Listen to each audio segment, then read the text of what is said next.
Hank, it's a pleasure to have you on today. No, thanks for having me. Thank you, thank you for being here. And just to give a little background on Heng Lu, he's the head of strategic business analytics at Flagship Pioneering, the mothership of Moderna, and someone who has read very deeply, immensely curious, and thoughtful about what it means to live a good life and has structured his life as such. And so I would love to, I guess, go to the beginning of your journey, thinking about childhood till you graduated college. How did you grow up? What path were you on when you initially started and when you entered into the real world as an adult? Yeah. Well, thanks, Gilad, for having me, and thanks for the kind introduction. So childhood, born in China, moved to the U.S., Arizona to be specific, when I was 5, and then basically moved every single year growing up. So that journey took me to, from Arizona to Australia, back to Arizona, then to Vancouver, Canada, and then to Seattle, and then to SF, East Coast for school, and Boston. So, Wow, one or uh, two places. yes, grew up moving around a lot, and it's one of those things where only in hindsight do you kind of learn the lessons of your life. It's not like I realized any of this at the time, but certainly, that type of upbringing has shaped large contours in my life. And what are the specific things that you think about either growing up, in so many different places, immigrant parents, like what were the big aspects and how did that impact kind of your early path and, where you were when you graduated college? Yeah, I wouldn't say I had these per se when I graduated college, but there are definitely tons of seeds planted because of this that have maybe blossomed a little bit today. Those would be things like pretty strong sense of self, a sense of independence, because, as we were moving all over, my parents didn't have that much time or energy to be helicopter parents. So I was left alone a lot. I think, developed a strong sense of attunement to like what people were feeling, but also like the environment I was around, and that was a survival mechanism, right? Because So you needed it. yeah, to have to land in a new school, first day, didn't know anyone, quickly make friends, quickly figure out how not to get bullied, and then to do that every year. Was it the same recipe in each place? I think so. I mean, humans are pretty universal. And so it was, I think in hindsight, it's this skill to know what the norm is and fit in without losing yourself. But, it's kind of it's like to be a chameleon, but not internally, just externally. What do you think that essence of you was? I mean, obviously we're changing a lot as we're kids, but if you're thinking about 12 years old and 17 and 23, what was that core piece to you? Yeah, I think it's a good question. I think I don't know the answer actually. I think the core part is just this like I think I was able to maintain a little bit of the core self because I just have a contrarian streak. I would say that the core pieces that have always been there, I think still has evolved, which is when I was younger, I really wanted to be smart and really wanted to be seen as smart. And when I was younger, I really wanted to be liked. And I think over time, that has more evolved into what I hope to be a better version of that, which is not so much that I want to be liked, but that I want to treat people with respect and treat people in a way where the byproduct is that I'm liked, but that's not the core reason. It's more of just my value system of treating people with respect. When did that flip for you from wanting to deserve to be liked versus I just want people to like me? And why? What was that process? Definitely in my 20s. And it had to do with just, and, alluded to this, a lot of reading. The couple of things that stand out to me would be, the famous book by Dale Carnegie, like How to Make Friends and Influence People, the famous Harvard study that was longitudinally tracking people and trying to figure out at end of life what were the characteristics of folks who kind of reported high fulfillment. And then probably a couple of other books that weren't singularly important, but touches on this idea in multiple ways, which is, and all of that has to do with basically how do you build really good relationships with people? What's the answer to To that? treat them with respect, empathy, kindness, understanding. There's a book called The Courage to Be Disliked, which I think is a bit of a poorly named book because that's not what the actual book is about. The book really is kind of a primer Adlerian psychology. And and in there's this concept of vertical relationships and horizontal relationships. And vertical relationships is one of hierarchy. Like you're comparing yourself to someone's superior, someone is inferior. And horizontal relationships were your peers. And ultimately, people like to be in horizontal relationships, and people should seek to only be in horizontal relationships. And I think those are the ones where that's a good relationship that you want. And with that, right, it's you can't bring any superiority to it. You can't bring inferiority to it. You have to be comfortable being, vulnerable and sharing, empathetic, and all of that. And I think that's the crux of building good relations, and time and energy and all that. That to me is the crux of good relationships. Was there a relationship in your life that changed as a result of this reading, where maybe you didn't have this relationship of equality with someone who you've grown close to, or did it just help you as you thought about your future relationships? I think it's helped improve most of my relationships. I think it's helped me become more genuine, which is, like I mentioned, early life wanted to be liked, right? So then you put on almost a facade of certain behaviors so that you are liked. And I think through this exploration where I internalized, I think, what are good values, now it's very genuine. It is not a facade. It is just genuinely like the type of person I aspire to be, and then the relationships that I want to have.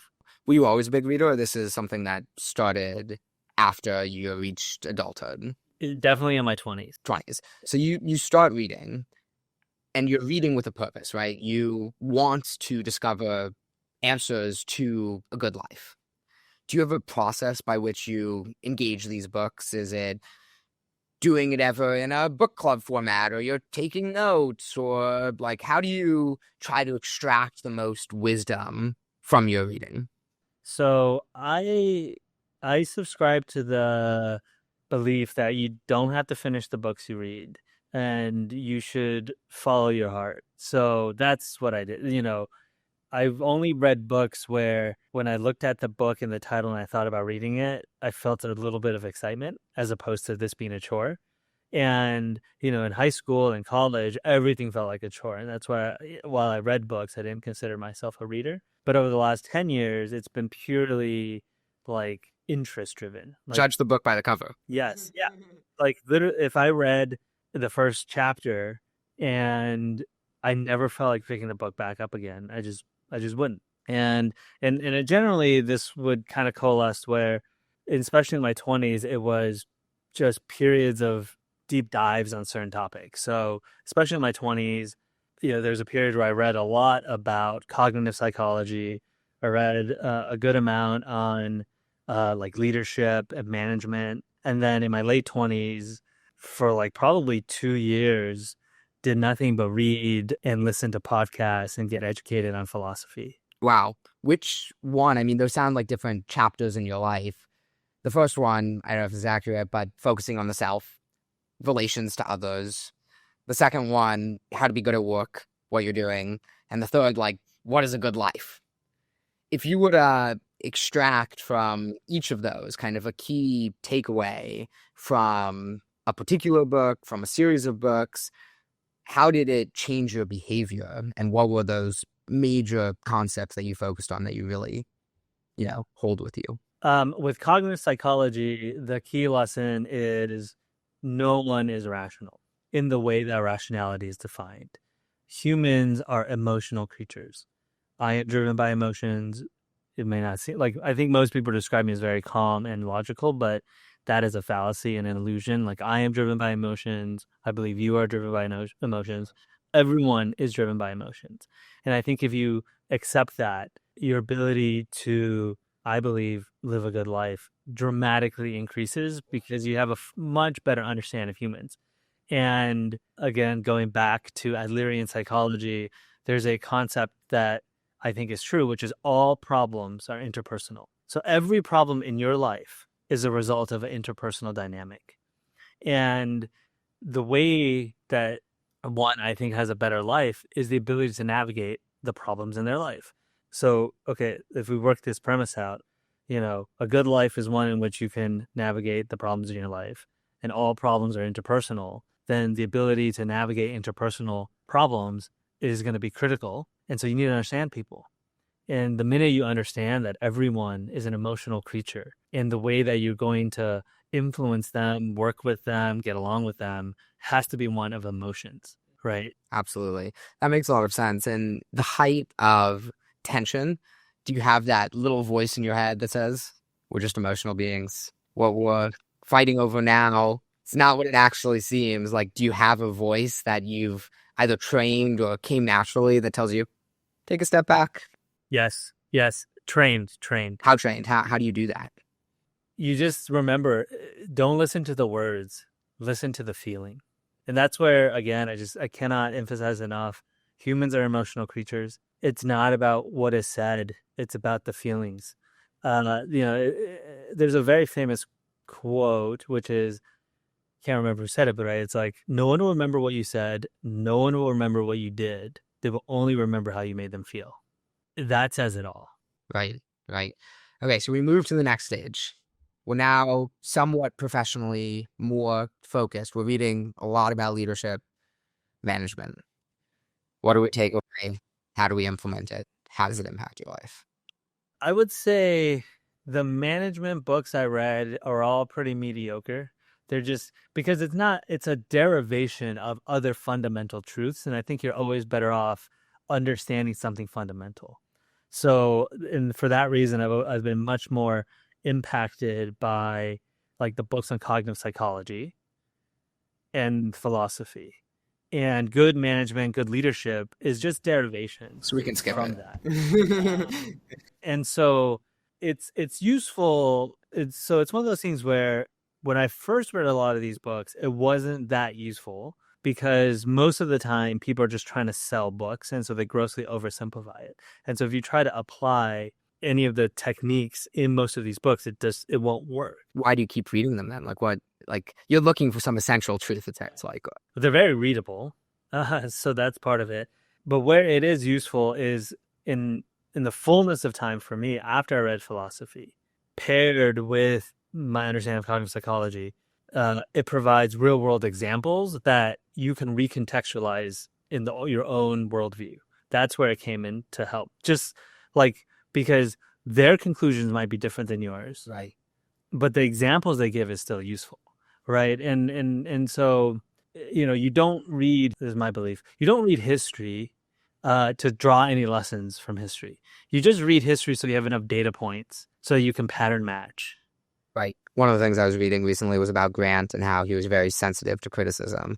And it's like even people who are humble and who know themselves and who are confident, good and bad, they can be sensitive to criticism. And it goes to exactly what you're saying. We're rational. We're not rational human beings. We're emotional beings. And that's one of those data points that you're just like, oh, this is a good guy.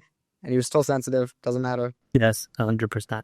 So I guess skipping ahead to philosophy now, what kind of works are you reading and what are some essential truths that you discover? It sounds like you already know relationships are important to you, but where does your in-depth dive of what does it mean to be a human being? Where does that take you? Yeah. So philosophy to me, couple of profound impacts on my life. One is it's made me phenomenally smarter, I believe, because all philosophy is kind of what is the underlying structure by which humans process this world. And so the great concepts that come through, right, is that everything is made up, right? And it's like this wonderful reminder. There's this great commencement speech called "This Is Water" by David Foster Wallace. Have you ever? One of my best friends cites it frequently. Yes, so it's phenomenal, right? And the idea of "This Is Water" is that two fish are swimming, and then an older fish comes by, and they're like, "Oh, how's the water today?" And the two fish are like, "Oh, what's water?" And it's around this idea that like when you're born into something, or if you've been immersed somewhere for long enough, you are making tons of assumptions that are invisible to you. And what philosophy does is it reminds you over and over of the water that surrounds you, that everything that surrounds you is the result of many things that have come before you, and that you don't need to be a passive actor in your own life, that you don't need to just accept the quote unquote conventional wisdom that has been passed down to you. What is doesn't have to be. Exactly. That you can question everything. That's not to say like you should be, a pain in the butt to people and just question, just be contrarian. That's not, I'm not saying to be contrarian. I'm just saying to be really thoughtful and deliberate. To really be a proactive character in your own life where you are choosing the values you want, the life you want, as opposed to just going along some path that you think you've chosen, but actually has been laid down before you. What are 2 or 3 questions you asked yourself in this realization that you could overturn your existing structure? What really matters to me? What are my core values? I think those are pretty much the critical ones. Yes. And was it obvious when you asked those questions, or was that another multi-year process of discovery and exploration? It's in process. I think there's a thing where the wonderful things about humans, right? And this is from the book *Sapiens*, is what makes us a very unique species is that we have effectively like social constructs, right? That we can come up with a subjective reality and tell ourselves a lie, but then if we all believe it, it becomes a truth. I shake your hand, it means I like you. Yeah. Or I think in the book, the examples would be things like currency, right? The concept of an organization, like Flagship Pioneering doesn't actually exist, but for the fact that, the 600 people who work here believe it exists, believe that we all belong to it and will cooperate. The fact that other people accept the reality that this thing exists, but independent of humans believing this thing exists, there is no objective reality that this thing is a thing.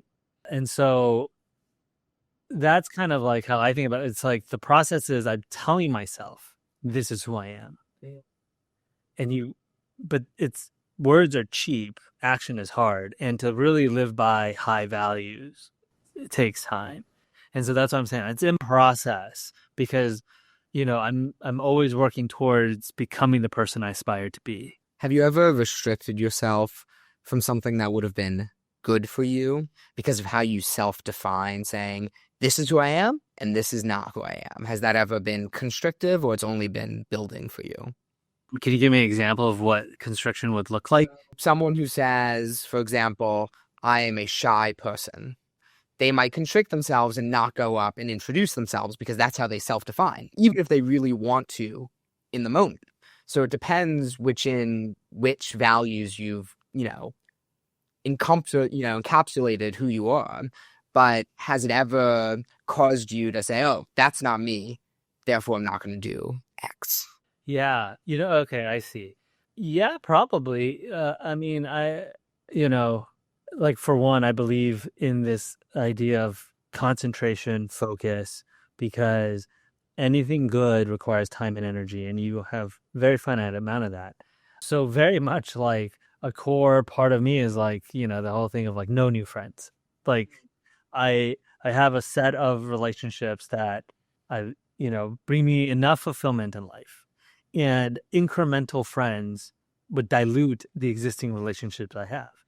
And so from that way, I think it's, in that way it is constricting. The distinction I make between this and maybe your example, right, is if one were to say, hey, I'm a shy person and for X, Y, and Z reasons, I want to be a shy person, that's a proactive choice. I think if you're like, hey, I'm shy, and then you use it as an excuse to not get what you want, that maybe is suboptimal to me. So no new friends. But no new friends is an active decision because I think the benefits outweigh whatever it is I'm foregoing. Is there also an element of it's hard to build new friends, and maybe you feel more or less hard to build new friends, and therefore you don't want to invest that initial investment because you want to see the compounding of all of the investment you've made? Is there any element where there's pain to building new friendships that you want to avoid? No, no, I don't feel that pain. Like I do enjoy meeting new people. Like I love understanding people. But to be a friend to me is like someone who can call me up for a favor. Who was your last new friend? Who is my last new friend? I mean, admittedly, I do make new friends. For real, right. This is, you're talking about close to your heart who, I mean, I'm going through a period now where I'm making new friends just because I've had a kid. And so when you have a kid, you start hanging out with other parents. And so, it probably is. I'd say my last new, like, real good friend is actually the husband of one of my wife's coworkers. And we probably met, 10 months ago. and did he initiate the friendship of saying, let's spend time together? Like, was he an active driver that kind of broke through this no new friends mold, or did you? No, no, no, I probably was more of the proactive one there. Admittedly, like, yeah, like, I don't have any real rules in life. But in this case, it was, like we got along very well. We shared a lot of interests, and the fact that our wives were good friends doesn't hurt. And like the reality is like through life, I will lose some friends and I will gain some friends. It's not going to be static. But my belief is more around maybe perhaps limiting the number to some 25. yeah, to some like rough number, just because I think beyond that, it just dilutes my time and energy. Right. And there's only so many people you can stay in such close contact with. And if you think about the compounding of time that exists throughout life, if you have 60 years of friendship versus 5 years or 10 years, and it has any relationship to the compounding of money or other things in life, it will be a very different friendship. Like, I'd rather have one friend for 60 years than 6 friends for 10 years. Right, right. Okay, so if we go back to philosophy, we've taken this fundamental questioning of assumptions. Are there other major premises, takeaways that you kind of have? Because we're ultimately going to come back to management, and I'm curious how we're going to get from these ideas about the world to what you practically want to do as a leader and manager. So questioning assumptions is one. And then the other is a life philosophy, which is, I read The Stranger by Albert Camus in high school. And I think that philosophy resonated with me then and it stuck with me forever. And the rough gist, gross oversimplification, right, is existentialism is like, what is we exist? Okay. So now what? Then you have nihilism, which is, there is no purpose to life. It's all meaningless. Just kill yourself. And then absurdism, which is, there is no meaning to life. It's all absurd. It's crazy that, we're these thinking creatures on this rock that flies around, this star that flies around a galaxy. But you can give it meaning. And you can make it what it is. And, there's a different book that Albert Camus wrote. And it's just very much about the Mediterranean spirit, right? Of just like, you don't need a grand vision for life. There doesn't need to be some holy spiritual thing. You can make the world feel beautiful in this very moment. Like the Mediterranean spirit being, him on the beach enjoying, a sunset. Like that is beautiful. Life doesn't need to mean anything beyond your enjoyment in that moment. He also has this really good essay called The Myth of Sisyphus, right? Where, the idea of this is that conventionally the story is told where the gods are punishing Sisyphus because every day he's got to roll this stone wheel up a hill and the wheel falls and he starts anew. The myth here being that Albert Camus asserts that Sisyphus is happy because he has this thing that he gets to do for infinity. It's a very soft rock. Yeah. And I think that is how I want to live life, which is I don't think there's a great big meaning to anyone's life, certainly not mine. And that's okay because, I can give it the meaning I want. And so then I think if I can wrap up all of philosophy, all of cognitive psychology into one word that is important to me is agency. Like you want agency in your life. You don't want to be a victim of anything. And that is like, if I, in this moment, looking back on the last 10 years of reading. What has it given me? It's given me agency. I'm in control. The idea that I am in control. Yeah. That I am the one who believes what I believe because of my own decisions. I've thought through things. I have, you know, the value, I've chosen the values I have. I have chosen the people that I want to spend time with. I have chosen, the value system that I want.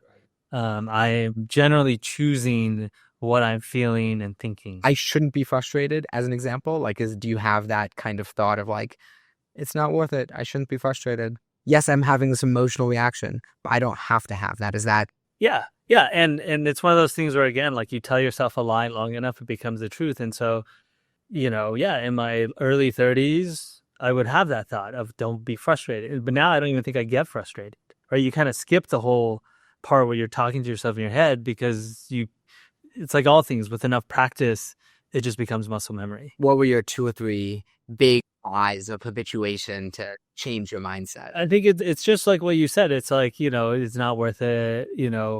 Another one is we're all dead in the end. So like, what does it matter? Right. Another one was, on my deathbed, is this something really that I'm going to like think about as like a huge problem? And you'd feel that emotionally when you think that, like you'd be able to get yourself there of like, no, I'm definitely not. Exactly. And then you calm down.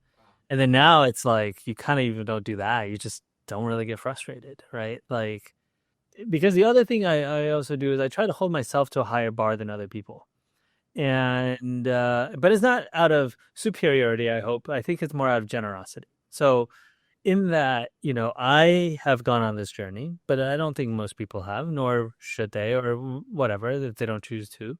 And so it's one of those things where if I have the emotional bandwidth to not get bothered by it, why not lend out some of that patience and grace to other people? So, like, again, if my wife gets really upset in a moment, it's like, yeah, we don't have to worry about me, don't have to worry about my reaction. Let's just focus solely on how she is processing and going through all of this. If I have a friend going through something, let's not worry about how any given thing is affecting me. I can deal with it in my own time. Let me lend my emotional energy to my friend. So you have a son now. Have you thought about, I want to actively train my son so he has this toolkit that I have acquired through my study and reading and interactions? So I think the way I will want to be a parent, and I saw this on Instagram, Reel of all places, is this Wisdom idea, everywhere. yes, is this idea that a parent isn't a designer. You're not there to design your child. You're there to shepherd them. And if you think about a shepherd, you can't change the sheep, but you can help the sheep get where it wants to go, by kind of pushing it along or putting it into a good environment. But that's it. Right. And I very much believe that. There's also this idea, also from the Courage to be Disliked, this idea that there's 2 types of ways you can be a parenting. You can be additive or you can be subtractive. So as an example, let's say, in a grading system, 0 to 100. The additive approach is you start with no expectations of your kid. And everything that they like, everything about them that makes them unique is additive. So you're just adding over time. Subtractive is you have some ideal version of your kid, and every little thing they do that doesn't fit to your expectation, you minus the grade away. And I very much want to be additive. No expectations. I want to enjoy what's unique and wonderful about the person that he is and will become. And that'll be good enough for me. I don't want to put any pressure. Now, I will put some pressure only in the sense that I think pressure is helpful, because I think without that, they might misinterpret that as you just don't care. Right. Right. But it won't be it will be from a place of, hey, I know you can do great. So I want to encourage you to do great, but it won't be from a place of I expect you to do great. Very interesting. Ability as opposed to you have to or you won't be loved in the extreme. So you read a lot. You think about learning. AI in many ways has transformed how we learn, how we read. Has it changed in any way how you think about books, the role books play in your life? And do you have any thoughts on maybe how the average person should use AI in their life to live an easier, better life? Yeah, Long question. so the thing with AI that'll be fascinating is a couple of things. One is it will make agency ever more important, human agency. And the reason for that is AI as a tool can greatly augment someone's ability to execute and get things done, or it can be a crippling mental crutch. And so the distinction between that is going to be people who have agency and people who don't. Like if you have agency, if you have a sense of vision, a place that you want to go, and you use AI as a tool to get you there, you're going to be uber successful. If you don't have agency and you're an answer taker, you're a purely like ingester of information, I think you're going to get crippled by AI.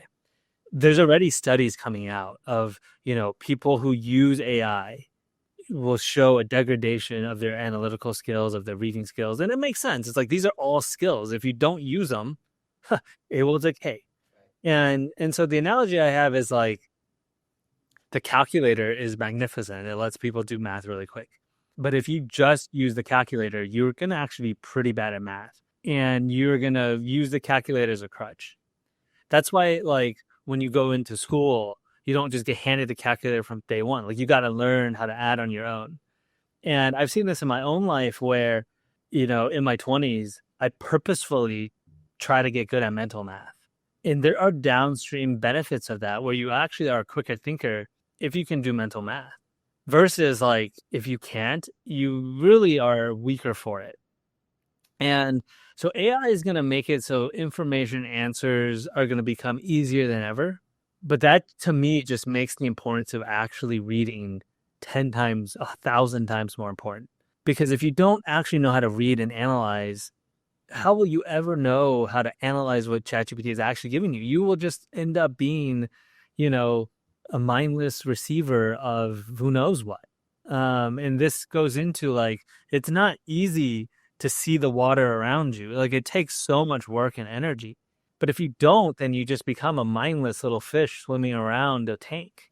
And so AI is going to be the greatest thing to have happened to some people, and it will be not so good for a lot of people. It's just a tool. And How should we use it? Like, what are ways you think that it will either make us smarter or make our daily lives easier as it exists today?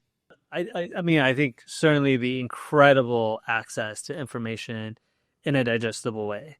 Like, you want to know about any school of philosophy, you have a great philosopher you can talk to that has the full human history. But you're saying we should still read the book, right? Like, we shouldn't do that to know about whatever school of philosophy. But it's like a teacher. So, like, before, like, you might be reading something really dense, like Immanuel Kant. Super dense. Like, the guy's a genius, but, like, I don't know, it's kind of unintelligible. You read it, you can say, like, hey, like, here's my interpretation of it. Now, outside of college, who would you have to go talk to about that? Now you can go to ChatGPT and say, like, hey, I think Kant is saying this. Here's how I'm taking it. Does that seem right to you or not? What are other interpretations? How have other people interpreted? And now you're having this rich discourse where you're actually able to better internalize what Kant is actually saying. So you see AI as a sparring partner? Yeah, it's a great sparring partner. It's a great, generates ideas, things like that. It's a great learning tool.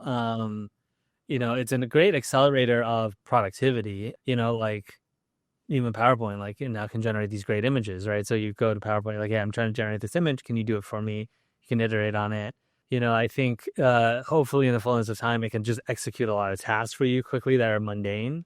Yeah. So I think it'll be great. That makes sense. So thinking about the name of the podcast, The Possible, your story is a journey all over the world and all over human history in terms of reading and thinking.